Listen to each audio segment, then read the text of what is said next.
Futuri apresenta The Pitch Invaders. Olá, futeboleiros! Olá, futeboleiras! Futuri Podcasts apresenta The Pitch Invaders, episódio 303. Sempre falando de maneira profunda e séria sobre o jogo. Já temos uma história por aqui. Estamos aqui para a Futuri Pro, o braço de inteligência de mercado profissional para clubes e agentes do Futuri, e Futlink, a ferramenta de gestão de departamento de mercado do Futuri. Todos os jogadores de futebol do Brasil, masculino e feminino, todos mesmo, monitoramento, processo de análise, contratação e dispensa, time sombra, dados de todos os campeonatos de base do Brasil, de novo, todos mesmo, níveis de licença diferenciados para analistas e cargos de gerenciamento, transparência, segurança, sigilo, controle e ainda potencialize a venda dos seus atletas com o nosso mercado de transferências online, seu clube conectado com o mundo. Futlink, o futuro esportivo e financeiro do seu clube passa por aqui. Temos configurações e licenças que se adaptam à sua necessidade, orçamento e ambição. Mande e-mail para contato@futuri.com.br. Futlink, tecnologia brasileira a serviço da eficiência esportiva e financeira do seu clube. E o nosso patrocinador master, OneXBet, a maior casa de apostas do mundo. Meu nome é Eduardo Dias, estamos no ar em mais uma invasão futeboleira. Dali, Gabriel. Tudo bem, Edu? Prazer estar aqui em mais um episódio. Para quem estiver chegando aqui pela primeira vez, eu tenho certeza que vão gostar do episódio de hoje. Eu acho que tem um conteúdo que a gente já falou algumas vezes, mas melhor ainda quando a gente busca pessoas que são da área, né, Edu? Então vai ser um papo bem legal para entender muito sobre essa questão de mentalidade do esporte, os jogadores. A gente está vendo muitos jogadores falarem cada vez mais também, né, sobre a saúde mental. O mais recente caso foi do Richarlison, né, depois ali do jogo contra o Peru da seleção brasileira.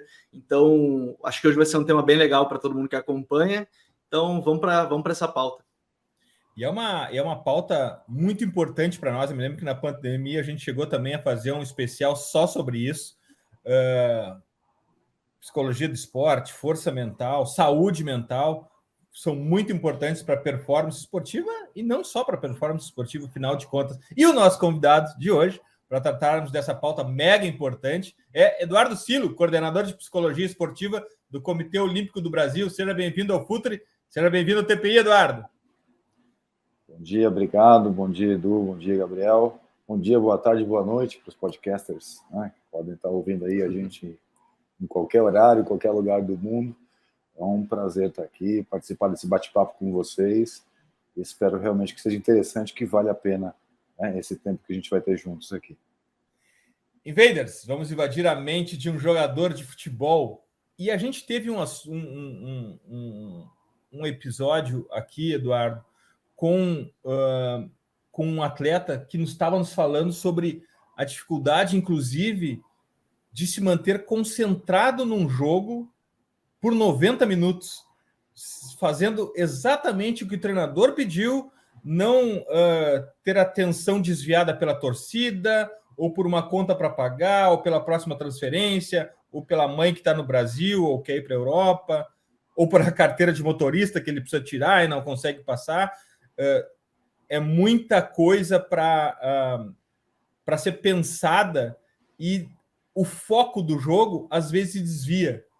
Então, a gente podia pegar esse gancho para começar por aí, né, Eduardo? Porque a gente vê um jogo de futebol e não tem nem ideia do que está passando na mente do jogador. E 90 minutos focado é muito difícil, né, Eduardo? É bastante tempo.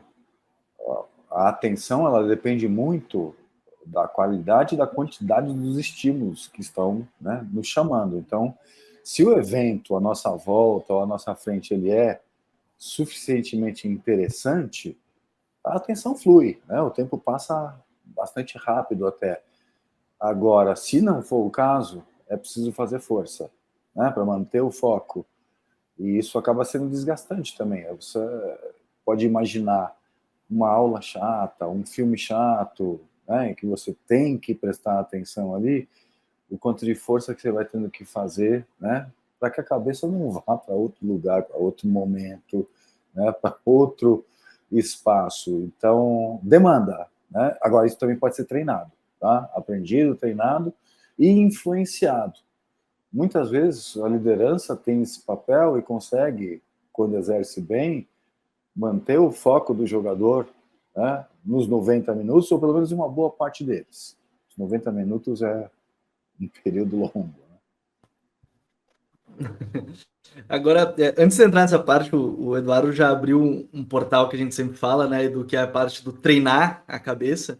Eu quero entrar num ponto que é, hoje talvez a gente tenha ainda mais coisas, né, o jogador principalmente, ele não tem só a vida dele que na verdade está em jogo, né, ele está cuidando, ele está pensando em todo mundo na volta, né, mas hoje, além disso, ele está pensando também nas opiniões externas, né, as redes sociais, o cara tá ali, ele vê a opinião de todo mundo. Eu sempre lembro, porque uma vez a gente fez um podcast sobre, é um caso mais antigo, que foi o caso do André Gomes no Barcelona, ele saiu do Valência para o Barcelona, e ele falou que estava vivendo um inferno em Barcelona, mas não por causa do clube, porque ele não conseguia sair de casa, porque ele tinha medo das pessoas olharem torto para ele, porque ele não estava jogando bem logo no início. Eu queria que você falasse um pouquinho justamente sobre esse momento que a gente vive, onde me parece que está tudo superdimensionado. É opinião da rede social que estoura, é opinião em todos os programas e o jogador tendo que pensar em tantas coisas assim, porque me parece que hoje está cada vez maior esse tipo de pressão, seja interna, externa,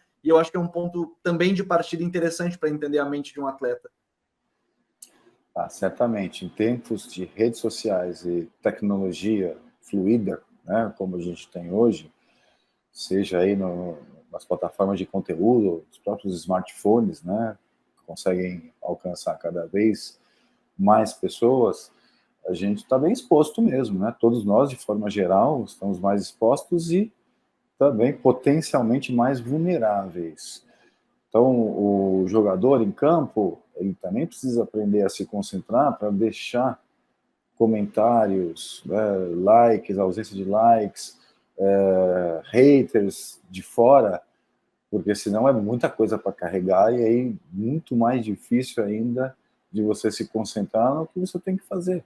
Quer se concentrar no agora, no aqui agora, no presente, né, em seguir uma tática, em romper uma tática também, quando o jogo oferece oportunidades. Então, isso por si só já é bastante coisa. Você levar todos os seus milhares ou milhões de seguidores para dentro de campo junto com você, dificilmente vai ajudar. Pelo contrário. Até para fazer uma analogia aqui, é a de que para treinar um músculo para uma competição, antes disso eu preciso estar saudável. Só depois de estar saudável, treinar os meus músculos, eu vou entrar na estratégia de jogo. Mentalmente, eu preciso da saúde mental e depois da saúde mental, eu preciso treinar para ter força mental para uma competição. São coisas complementares, né? Então, queria que tu me explicasse para nós todos um pouco como é que é essa pirâmide do treinamento mental, a saúde, o treinamento mental, o foco. Como é que se lida com isso, Edu? Perfeito, gostei. Excelente provocação. Faz bastante sentido a gente pensar que é preciso preservar um mínimo de saúde mental para você dar o passo que é o passo ligado aí às habilidades psicológicas, né, relacionadas à performance. Então, se eu não tenho uma condição mínima de saúde mental, dificilmente eu vou conseguir ser tão produtivo assim em termos de tomada de decisão, de atenção, concentração, de comunicação, né, com os meus companheiros, seja ela verbal ou não, né? Então, é nesse sentido que a gente deve caminhar, de garantir esse mínimo de saúde mental para que o exercício das capacidades psicológicas e de gerenciamento de emoções possam ser produtivas também em termos da tarefa, que é a tarefa, né, no esporte, no caso aí, no futebol. E quando eu falo de saúde mental, eu estou falando ou de excessos ou de déficits, né? Então, excesso de ansiedade, excesso de tristeza ou excesso de oscilação emocional, dificilmente a gente vai poder considerar como algo saudável ou produtivo.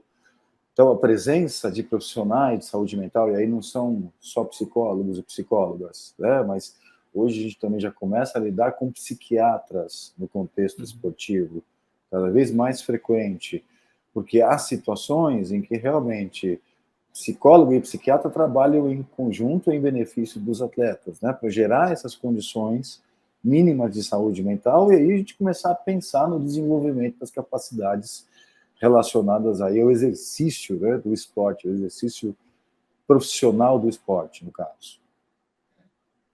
E até aproveitando, professor, justamente desse ponto dos profissionais cada vez mais no meio, a Trivela até recentemente fez um levantamento sobre psicólogos nos clubes brasileiros e boa parte dos clubes ainda não tem, dentro da metade praticamente dos clubes, não tem psicólogos no time profissional.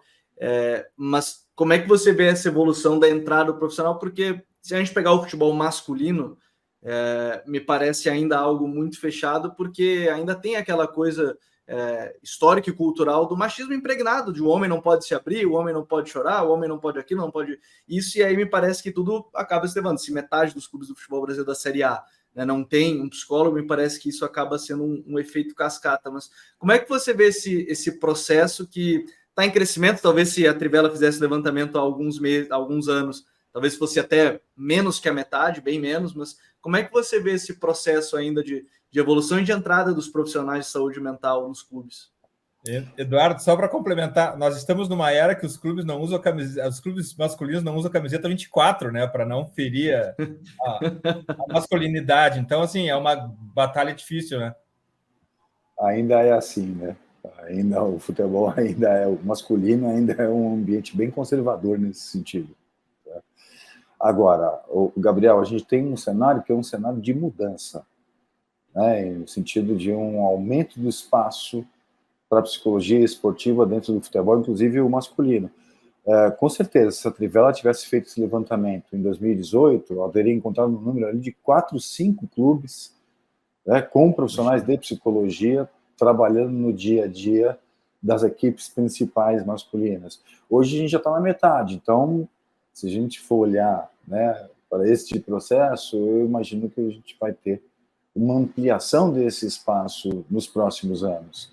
E a pandemia, com tudo que ela trouxe para a gente, e os seus desdobramentos, e as suas questões sociais, e também, né, deixar bem claro, né, o quanto que foi difícil, inclusive para atletas top, de ponta, né, passar por tudo isso,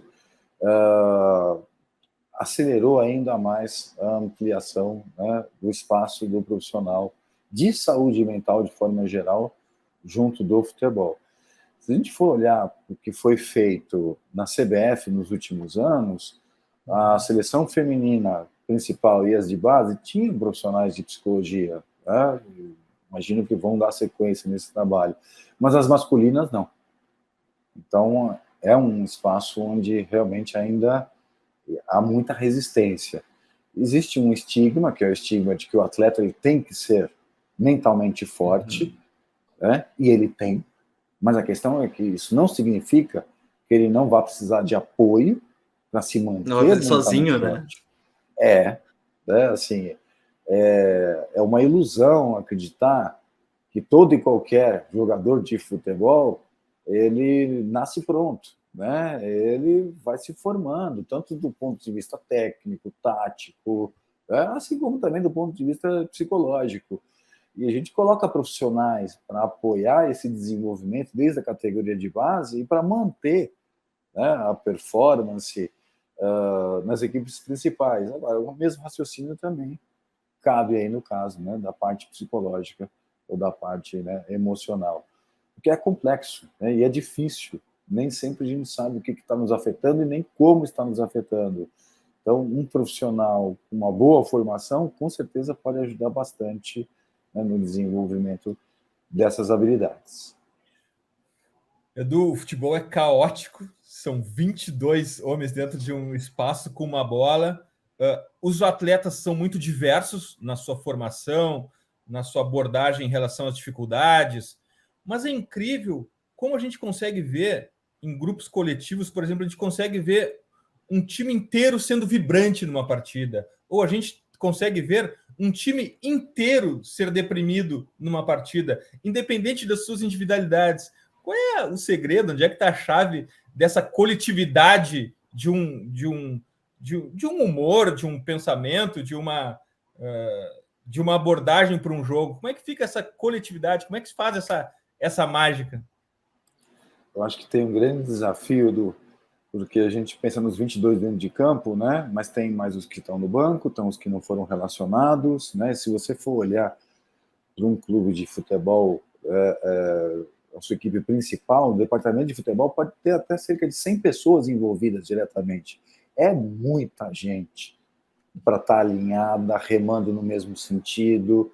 Eu estou pensando só nas influências internas, né, deste grupo enorme de pessoas.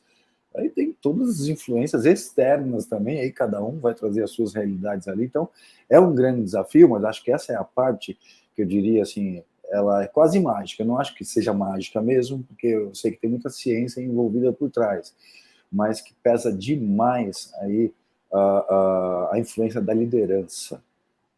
Então, uma liderança bem exercida, e quando eu falo em liderança, não necessariamente é um líder dentro de um grupo. Em geral, você tem alguns líderes, né? Pode ser o comando técnico, que tem um peso muito grande, pode ser a gestão, né, profissional do futebol, e também a liderança dentro do grupo de atletas. Se estes estão em consonância, estão trabalhando juntos, em benefício, né, do grupo, da transformação daquele grupo em uma equipe de verdade sincronizada, então, e a tendência é que comece a funcionar. E aí, uma vez que começa a funcionar, o time está vibrando junto, trabalhando junto, marcando como tem que marcar, né, o atacante voltando, né, o defensor apertando as linhas, né, do time adversário, aí você começa a ver, opa, tem alguma coisa diferente ali. Só que você atingir esse estado é uma coisa, você se manter ali é mais difícil ainda, né? A gente sabe disso no popular. Né? Então, quando você vê uma equipe que há anos vem trabalhando bem, obtendo conquistas, em que você muda jogadores, entram outros, e o nível não cai muito, tem pequenas flutuações, então você fala, ali tem algo realmente diferente e especial.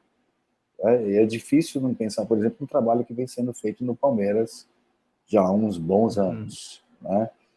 Eu tive a experiência de trabalhar no Palmeiras em 2016, que foi um dos primeiros anos dessa era, e eu vi o trabalho que foi sendo montado. Depois ele foi cristalizado e tem se mantido aí, né, vencedor.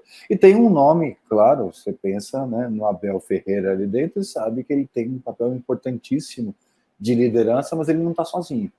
Né? Ele está trabalhando junto com várias áreas e profissionais do clube e jogadores para manter o trabalho desse jeito. Não sei se podia fazer uma propaganda panfletária do Palmeiras aqui, mas porque é um case de sucesso, tá? Só por isso mesmo.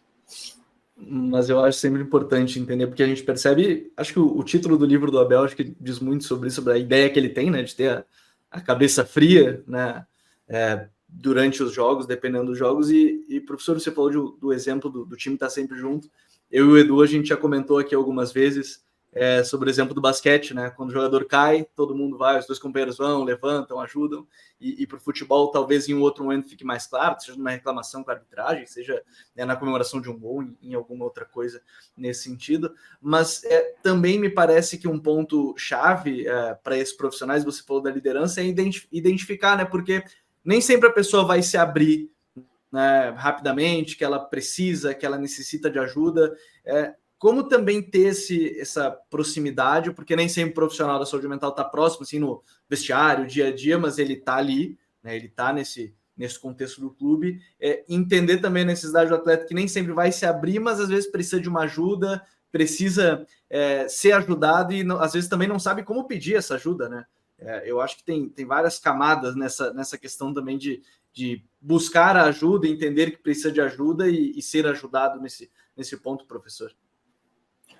E eu entendo que é uma parte fundamental do trabalho do profissional conseguir ganhar esse espaço, né? Que eu digo o espaço de poder estar não só no dia a dia do clube, mas de preferência conseguir também estar perto dos atletas, né, e do grupo como um todo nas viagens, né? Porque muita coisa importante acontece, por exemplo, no hotel, na concentração, na refeição, no ônibus, no avião, né, no vestiário.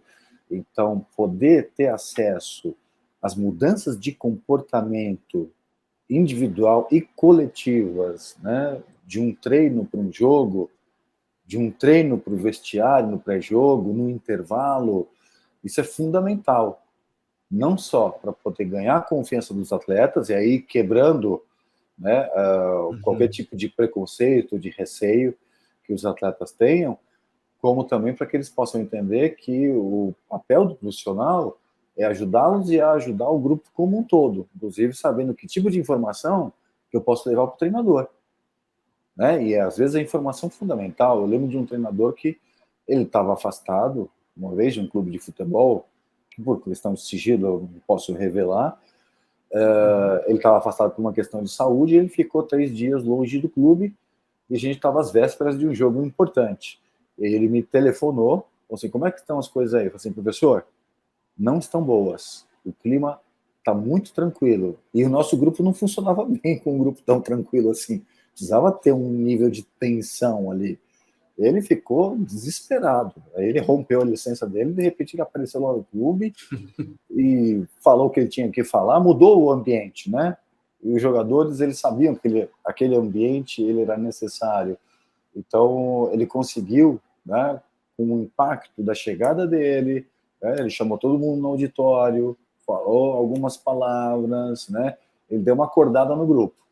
A gente foi no dia seguinte para o jogo e aí com outro ambiente, inclusive também com outro nível de performance, que era o nível de performance que a gente estava acostumado. Aí a gente está falando de identidade de grupo. Né? Esse ponto é muito importante, porque ter a sensibilidade do que falta o clube, o que esse grupo de jogadores precisa? Ele precisa de estabilidade, ele precisa de conforto, ele precisa de provocação, ele precisa de tensão, tem que saber qual é o gatilho que faz eles despertarem para a veia competitiva deles, né? Porque, afinal de contas, embora possa até parecer um pouco estranho, não é sempre que se busca a estabilidade no vestiário, né? A estabilidade talvez nem seja o gatilho para a motivação que se busca ali, né, Eduardo? Pensar em estabilidade pura, você vai pensar no empate, né? É um time equilibrado demais. O futebol é a modalidade que tem essa característica, né? Você pode ter o Davi ganhando do Golias, até com uma certa frequência. Então, você tem um time com mais estrutura, com mais investimento, com um plantel mais caro e provavelmente mais qualificado, que martela, né? Mas não consegue fazer o gol e num contra-ataque o Davi faz o gol e o jogo, né? Então o futebol tem essa mística que acho que encanta e faz a gente gostar tanto, né? É a chance da desforra, né? De repente para o próprio torcedor ali que está tendo dificuldade na própria vida, mas o time ganhou aquele jogo, maravilhoso. Então eu entendo que a boa liderança, e isso é muito específico do futebol, ela sabe dosar cobrança e reconhecimento, né? Quantidade e o momento de fazer isso. E tem horas que o treinador ele pode mudar um jogo mesmo no intervalo com as palavras dele. Não só a questão tática, né, mas o jeito como ele interage com os jogadores, ele pode incendiar o grupo e naquele momento a gente precisava que o clube se reinventasse, né, o time se reinventasse e mudasse de postura. Então, você observa isso muitas vezes na volta do intervalo, fala assim, nossa, é outro time. Foi o primeiro tempo de um jeito, o segundo tempo de outro, né? Deixa eu entrar num outro ponto também, porque a gente está olhando muito pela ótica do jogador, eu queria entrar também na ótica de quem está do lado de fora, você falou um pouquinho sobre isso até, porque a gente também vive hoje, acho que, uma relação pouco saudável, né, com o futebol de maneira geral. As pessoas vivem uma relação pouco saudável de teu time perdeu, teu dia vai ser o pior dia do mundo, você extravasa de maneira negativa para todos os lados. Como é que você vê essa parte? Porque, querendo ou não, aqui a gente do lado que está se comunicando tem um papel importante, né, de também não transmitir essa parte bélica na comunicação para depois de um jogo, o jogador errou, não é transformar no vilão, não é transformar...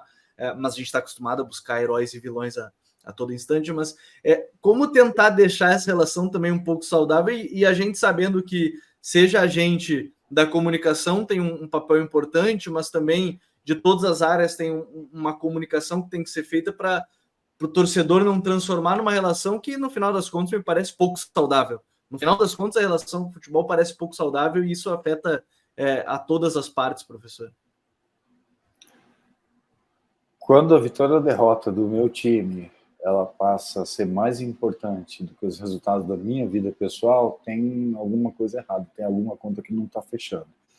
Pô, o futebol é uma delícia, o jogo em si, né, a resenha, a brincadeira, você tirar sarro, né, do seu vizinho, do seu colega, do seu amigo, né, e também sabe que vai ter uma hora que o jogo vai virar e aí você que vai, né, de você que vão tirar o sarro. Até aí tá ótimo, tá saudável, tá tudo bem, pode até ficar chateado ou bravo, vai falar, não vou falar com o fulano porque tá me irritando, né? O time dele só ganha e o meu só perde, então vou dar uma bloqueada. Até aí tá tudo bem, você vai no churrasco, se resolve, é brincadeira. Eu acho que quando parte para as vias de fato, né, quando se gera violência, eu gostei do termo que você usou, Gabriel, bélico, aí a gente passou de um É guerra, né? Parece que é guerra. Às vezes parece que ouve sobre um jogo, parece que é uma guerra. Aí tem uns fenômenos de grupo também, né? O torcedor que vai no estádio e aí dentro da massa ele se sente forte, até de uma certa forma perde qualquer tipo de racionalidade, né? E começa a xingar e a agredir os outros, mulheres, crianças, idosos, né? Aí fica perigoso, né? Aí me parece que não tem mais muita graça nesse sentido, né? Assim, então, eu entendo que o poder de quem faz, quem forma opinião, ele é grande. Então, você pode incentivar esse tipo de práticas ou você pode, pelo contrário, tirar esse poder, diminuir, atenuar um pouco. Acho que no sentido do formador de opinião, é importante conscientizar sempre. Assim, olha, beleza, ok, perdeu. Ou está perdendo muito. Faz parte, é parte do jogo. Né? A gente vê um cenário no Brasil em que você tem, de repente, um clube muito vencedor, com um artilheiro que é carregado nos braços, né? O torcedor vai lá e tatua o rosto do jogador no próprio corpo, e dali a um mês está querendo invadir o CT para quebrar tudo e dar na cara daquele jogador, né? Assim, porque ele não me deixou feliz, ele não fez aquilo que eu esperava. E do ponto de vista da perspectiva do torcedor, parece fácil, mas ali dentro de campo, as ações, elas são intensas, elas são rápidas, aquele papo de esse aí até a minha avó faria, talvez se fosse na pelada no final de semana, né? Mas dentro do jogo é outra história. É efetivamente mais difícil, muito mais difícil mesmo. Então é claro que às vezes tem um lance que você critica, né? Faz parte, tomou uma decisão questionável, né? Perdeu uma bola que a gente não queria que perdesse, né? Perdeu um gol que, puxa, esse ia fazer diferença mesmo, né? Mas do ponto de vista de saúde mental do torcedor, essa frustração tem que passar, né? Você não pode não conseguir dormir, não pode, né, não conseguir fazer as coisas da sua vida, né? Se concentra no seu, né? Vai fazer o seu e torce para o seu time. Torcedor é isso, não torcer, né? Não passar desse ponto. E é incrível, né? Do que às vezes essa relação não tão adulta não tem qualquer conexão com o nível social ou de escolaridade da pessoa, né? Às vezes pessoas super formadas, super viajadas, super tudo, estão lá reagindo histericamente sobre um jogo e de fato a frustração é inaceitável, né? Poxa, somos todos adultos, temos que saber lidar com essa frustração. Mas eu queria entrar em outro ponto, que é o seguinte, quando a gente fala em psicólogo, ainda tem aquela imagem, né, do divã, o cara sentado, bloquinho, anotando, mas a verdade também é que quando no começo desse episódio, quando falaste em uma abordagem de treinável, esse tipo de pensamento é treinável, como é que é na prática esse treinamento? Ele envolve respiração? Aonde que a respiração entra nisso?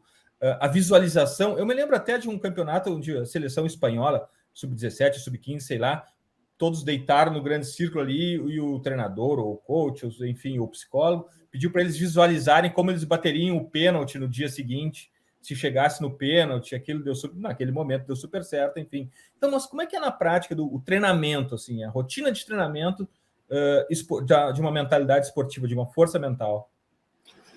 você vai por duas vertentes, né? A do coletivo e a do individual. O futebol ele traz um desafio muito grande para um profissional quando ele está sozinho, né, para lidar com múltiplas demandas individuais. E isso torna o nosso trabalho mais difícil porque quase que exige uma exclusividade. Então, não é incomum também, não é tão frequente, mas eu já vi trabalhos sendo realizados, por exemplo, por duplas ou trios de profissionais. Do mesmo jeito como você tem, né, um departamento no futebol ali de saúde, onde você tem 3, 4 fisioterapeutas, 3, 4 médicos, porque tem bastante demanda de trabalho. 3 assistentes do treinador, né? O preparador físico responsável pela transição, responsável pelo aquecimento, né? Então, a gente ainda está lutando para ter um. E esse um que chega, ele já chega na fogueira, porque ele vai ter muito trabalho para fazer. Mas, de qualquer maneira, eu entendo que você tem o desenvolvimento coletivo, onde você trabalha com dinâmica de grupo, com palestra, junto com analista de desempenho e de vídeo, para gerar materiais, né, que são materiais que são utilizados pelo comando técnico também, para o desenvolvimento da identidade de grupo. Essa frase que a gente falou agora há pouco, né, do cabeça fria, coração quente, do Palmeiras, é uma espécie de um mote, né, dessa identidade de grupo que vai sendo trabalhado no dia a dia por diversos departamentos, né, ou profissionais dentro do departamento de futebol. E assim você consegue criar, né, essa identidade coletiva.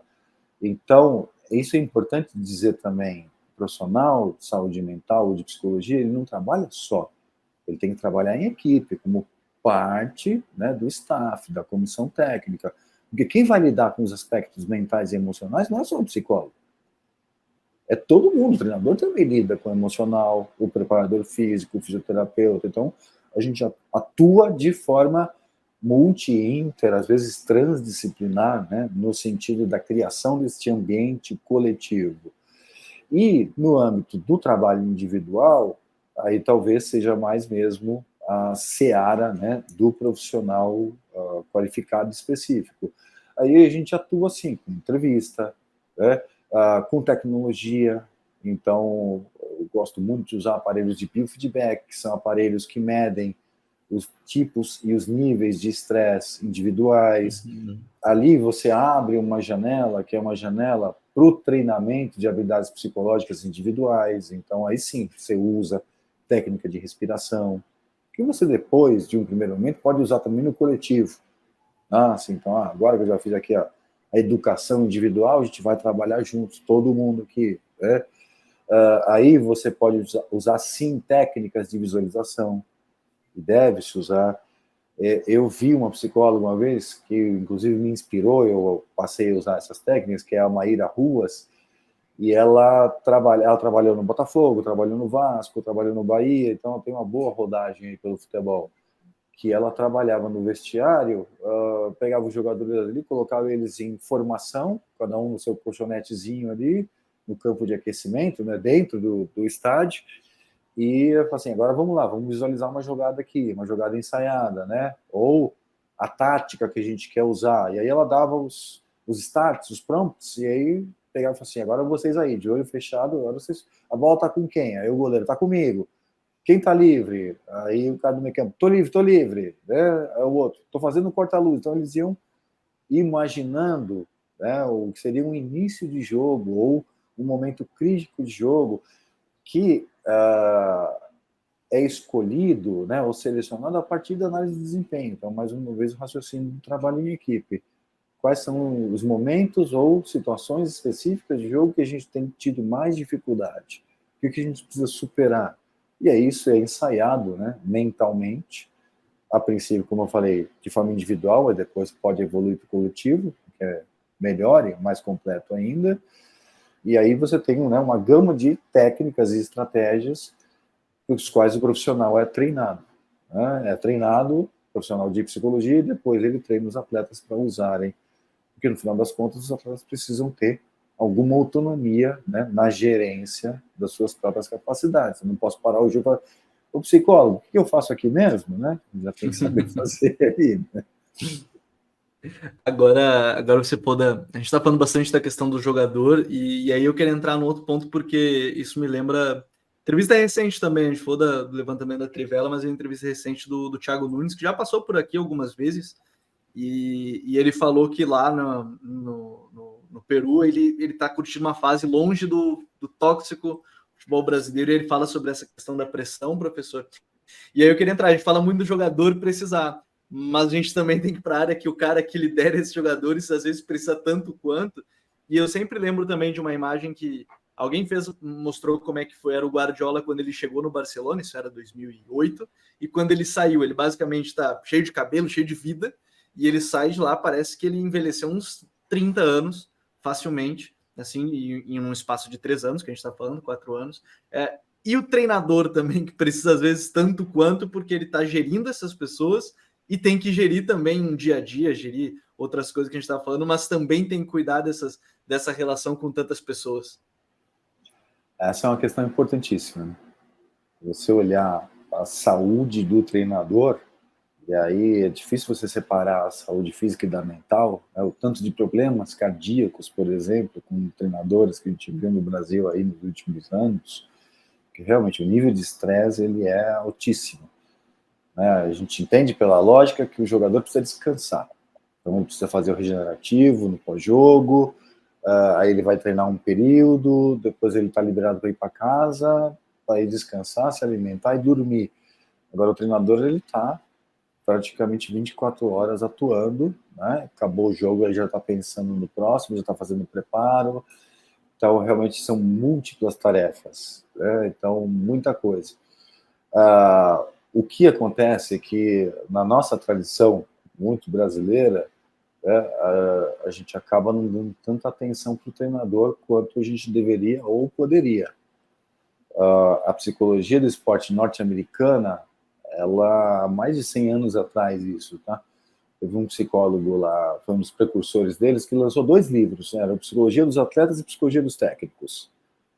Então, já entendendo que precisava dar atenção, né, para as duas partes, que a gente pode separar em 2 aí. E aqui a gente ainda tem uma certa dificuldade, né? O nosso treinador, ele é muito centralizador, a pressão em cima dele é muito grande, e acaba, né, que o treinador às vezes até pede ajuda, mas é escondido, tá? Isso acontece, mas assim, é na miúda. Eu não quero que meus atletas vejam, porque senão eles vão achar que eu sou fraco. Alguns treinadores, vamos dizer assim, têm uma cabeça mais aberta e eles já colocam mesmo que o psicólogo está ali para ajudá-los, mas eles são poucos. Agora, esse treinador é o treinador que eu entendo que ele acaba sendo diferente. Quando ele entende que ele também pode receber ajuda, né, apoio, e que esse apoio, inclusive, vai ser bom para o trabalho dele. Né? Assim, esse é diferente, esse é mais raro. Tem, mas são bem poucos. Edu, a indústria do futebol talvez seja a única no mundo que contrata atletas ou contrata profissionais pagando 5 milhões, 6 milhões de dólares, de euros, de reais, do que for, sem sequer fazer uma entrevista com esse profissional que ele está contratando. Às vezes chega um atleta num clube e ninguém do clube falou com esse atleta. Tirar um jogador do interior do Uruguai com 18 anos de idade, colocar ele num vestiário de um clube de São Paulo, de uma metrópole mundial, traz efeitos que podem ser bons ou nem tão bons assim. Como se pode analisar, de alguma maneira, a psicologia, pelo ponto de vista psicológico, o perfil desse atleta antes de uma contratação? A entrevista é fundamental, Edu? A entrevista ela é fundamental, é útil, produtiva, mas ela dificilmente é feita nesse sentido, né? Muitas vezes quem faz essa entrevista não necessariamente tem conhecimento e preparo para conduzi-la, né? Porque o profissional de psicologia, ele vai ter um olhar mais específico e mais crítico com relação exatamente ao entendimento dessa transição, que não é uma transição fácil, a tendência é não dar certo, porque é uma mudança muito grande, né, de vida, de estilo de vida, de poder aquisitivo, como atingir um grande objetivo. E qual é a tendência quando você atinge um grande objetivo? Relaxar. né? Isso é natural do comportamento humano. Então, para que o jogador possa se adaptar e entender que essa adaptação ela tem que ser rápida, senão ele vai ser visto, como se diz nas Minas Gerais, como um foguete molhado, né? Começou a subir, caiu, né? A pólvora estava úmida. Ele não pode perder muito tempo, até porque a pressão vai aumentar muito. Tá vendo? A contratação errada. Não era tudo isso. Jogava no sub-20, era fácil. Agora não vai dar conta. Então, são muitos os que têm este potencial, mas pela falta de apoio adequado, é só uma pequena parcela que realmente se firma. Quantos jogadores não aparecem, por exemplo, numa Copa São Paulo, né, e depois você vai ver, muitos acabam se perdendo, você não ouve mais falar, né? E a Copa São Paulo é uma amostra. Um torneio é importante, mas tem outros também onde isso acontece. Os MVPs do Mundial Sub-20, né? Onde eles estão? O funil esportivo ele é cada vez mais estreito, né? Então, quando você vai do 20, né, para as equipes principais, um monte de gente já fica. A gente poderia aproveitar muito mais se a gente tivesse um cuidado sistemático, porque não basta você pensar em psicologia esportiva localizada, né, só na base, só no profissional. O ideal é que a gente tenha um projeto de transição de carreira. Porque você fala em transição de carreira não é só quando o jogador vai se aposentar. Também é uma transição de carreira quando ele vem da categoria de base para a equipe principal. Né? E alguns muito cedo se estabelecem, mas a gente fala, parece que está tudo dando certo, né? Mas é 1 de 100. A gente poderia ter um número muito maior se a gente cuidasse dessa transição, né, de uma forma mais detalhada, mais próxima. A entrevista é importante, mas a observação de comportamento no dia a dia é o que traz a informação mais preciosa, mais importante. E por isso que o profissional precisa estar ali no dia a dia. E se é um profissional sub-20, esse profissional sub-20 precisa estar em contato com o principal e trocar informação, entender que eles também trabalham juntos, né? Isso é importante. Estou falando aqui do cenário ideal, tá, gente? Claro. Eu gostaria que a gente evoluísse, que a gente tenha alguns trabalhos, assim, alguns clubes que funcionam dessa maneira. Mas se ainda são poucos os profissionais nas equipes principais, né? Então você imagina que o número ainda é menor de trabalhos de transição que funcionam assim. A gente tá caminhando para o final aqui, Gabriel, mas eu não posso deixar o Edu ir embora sem falar de um ponto fundamental no esporte, que é o fracasso, a derrota, a perda de um pênalti, de um campeonato, um gol contra, algo que deixa marcado.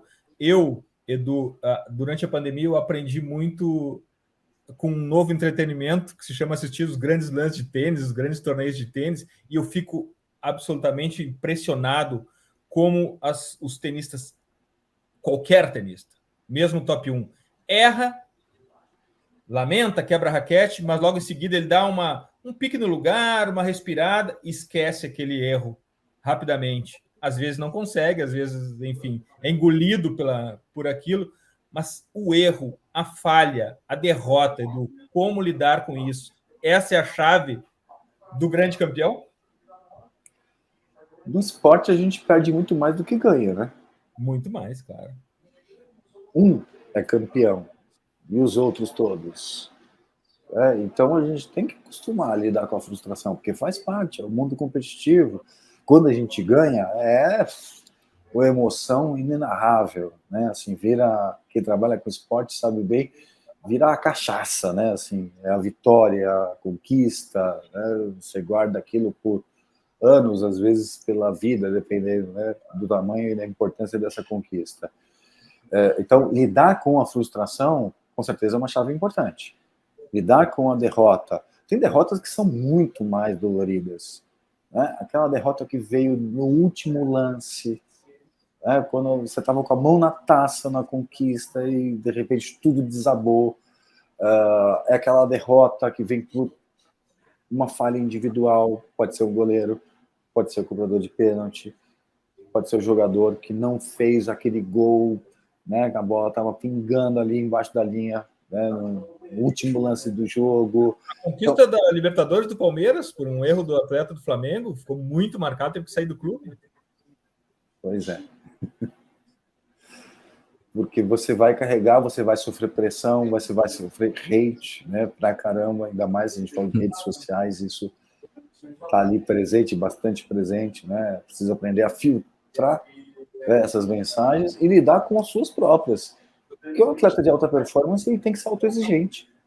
A questão é saber o momento de ser autoexigente, né, o momento de se perdoar e ir para o próximo, porque o esporte, por mais que o sarrafo sempre alto, a corda sempre esticada, o esporte sempre dá uma nova oportunidade. Então, você tem que se preparar para ir para a próxima oportunidade, se recuperar no seu tempo, ou quanto antes e adiante, né? Assim, não é fácil, mas é importante e é possível.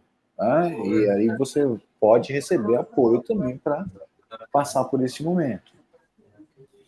Esse assunto é muito legal. Esse é um assunto que a gente precisa falar muito ainda nos próximos episódios, porque aqui no Futre a gente já deixou isso muito claro anteriormente, que a força mental é a última fronteira do futebol. É uma fronteira ainda que não foi transposta pelo mundo do futebol. Por preconceito, por desconhecimento, por, enfim, por uma quantidade de coisa, mas a gente tem que avançar. E o Edu falou aqui que isso já avançou muito, em 4, 5 anos para trás. Eu dou meu testemunho lá na área de departamento de mercado, que a gente tem trabalhado nos clubes. É incrível como avançou em 3, 4 anos. Então, esperamos que toda essa evolução venha para melhorar o jogo, melhorar a indústria, melhorar o relacionamento das pessoas com o jogo, a torcida e os jogadores e treinadores também. E a gente vai estar por aqui testemunhando isso. Mas agora é hora da nossa dica futeboleira, das nossas dicas futeboleiras.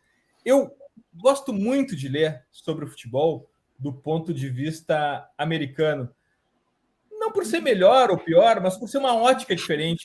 Eles acabam enxergando coisas que nós, nesse outro mundo aqui, estamos tão mergulhados no contexto que a gente não acaba não conseguindo ver. Mais ou menos aquela coisa do peixe não saber que está na água. Isso tem se potencializado ainda mais quando o assunto é time mais sexy do mundo atualmente, o Brighton. O segredo por trás do time mais inteligente da Premier League está no The New York Times. É uma leitura muito prazerosa. Como eu falei, eles abordam questões que passam sem nós percebermos. Nós estamos mergulhados nessa nossa cultura de futebol. Então, o Brighton, no The New York Times, é a minha dica futeboleira dessa semana. Lembrando que o link para todas as dicas estão no post de descrição desse episódio no futre.com.br. Gabriel, tua dica futeboleira? A minha, ela é de um livro que eu li há muito tempo, até coloquei na lista de novo para ler mais uma vez, que é O Febre de Bola, do Nick Hornby. A gente está falando tanto sobre relação com futebol. E, cara, para mim, acho que é um livro que, ao mesmo tempo que tem a relação dele, às vezes, meio tóxica, no sentido de dar prioridade ao futebol do que à família, eu acho que mostra de uma maneira leve também como é que era a vida do cara que é totalmente apaixonado por futebol. E a filha que vai nascer, a mulher não gosta muito do esporte, enfim, acho que o Nick fez um livro muito legal contando sobre a relação dele com o Arsenal, e fica como sugestão. O livro é muito legal mesmo, se a leitura é divertida, leve, e dá para entender. Acho que todo mundo que gosta muito de futebol, tem uma relação muito forte com o futebol, acho que vai gostar de ler, e fica como dica. Eu já devo ter falado dele algumas vezes aqui, mas faz bastante tempo, então segue como dica aí o Febre de Bola, do Nick Hornby. Ele em inglês acho que é Fever Pitch, né, para quem quiser procurar também. Fever Pitch, né? Então, Febre de Bola em português, do Nick Hornby, livraço muito legal, e fica como sugestão para essa semana. E sobre esse livro, é importante as pessoas lerem para saber que o Arsenal não é o Invincibles, né? O Arsenal perde muito também, e assim foi toda a história dele. E outro ponto muito bacana foi sobre a questão de ingressos e mostrar que aquele setor mais popular, com gente mais vibrante, aquilo ali faz parte do jogo também e acaba que atrai, inclusive, outras pessoas para assistirem o jogo, e aquele setor aí é preciso ter, sim, setor mais popular nos estádios. Ele fala nisso, principalmente depois que o Arsenal foi para o Emirates. Valeu, Gabriel, até a próxima. Obrigado, Edu. Obrigado a todos que tiveram mais uma oportunidade de estar aqui com a gente. A gente agradece também a todos que nos acompanharam e tenho certeza que todos devem ter gostado desse papo. Edu, tua dica futeboleira? Eu vou dar uma dica, que é uma dica assim, eu vou aproveitar a oportunidade, tá? Por favor. É um livro chamado Léo, uma conquista inspirada em histórias reais. É um livro que eu escrevi junto com a Carla de Pierro e com a Fernanda Tartaglia, que é um livro sobre os bastidores do esporte. Então, não é um livro técnico, tá? É um romance. Quem leu e deu feedback, assim, gostou bastante, é uma leitura fluida, fácil, e é baseado mesmo nas histórias que nós três, como profissionais de psicologia do esporte, tivemos aí com atletas e equipes, né, das mais diversas modalidades. Eu acho que vale a pena ler, tá? Claro que eu estou sendo parcial e puxando a sardinha para o meu lado, mas eu realmente acredito naquilo que a gente escreveu, tá? É para contar um pouco dos bastidores de um menino que começou a jogar futebol e era promissor, mas muito por conta da pressão do pai, que era um torcedor fanático, e aí ele toma algumas decisões. Ele continua no esporte, mas eu não vou dar mais spoilers, vou deixar você ler, depois você me conta se você gostou, tenho certeza que vai. Léo, uma conquista inspirada em histórias reais. Demais, demais. Eu me lembrei agora, demais, vou atrás desse livro, com certeza, com absoluta certeza, quero muito aprender. E eu me lembrei agora, eu não vou lembrar do nome da série, talvez seja Losers, não sei, do Netflix, sobre... Losers. É Losers, né? Sobre os atletas que perdem as derrotas e as consequências da derrota na vida deles. Então, eu acho que é super coerente com tudo isso que a gente conversou aqui. Edu, muitíssimo obrigado pela tua presença aqui no Futuri, aqui no TPI. É um assunto muito caro para a gente gosta muito de falar sobre isso. Volte mais vezes, a gente vai estar sempre torcendo por ti aqui e acompanhando os teus atletas. Contem comigo também, a torcida por vocês. Foi um prazer. Muito obrigado, pessoal. Futeboleiras, futeboleiros, nós somos o Futuri e temos um convite para vocês. Pense o jogo. Abraço e até a próxima invasão, The Pitch Invaders.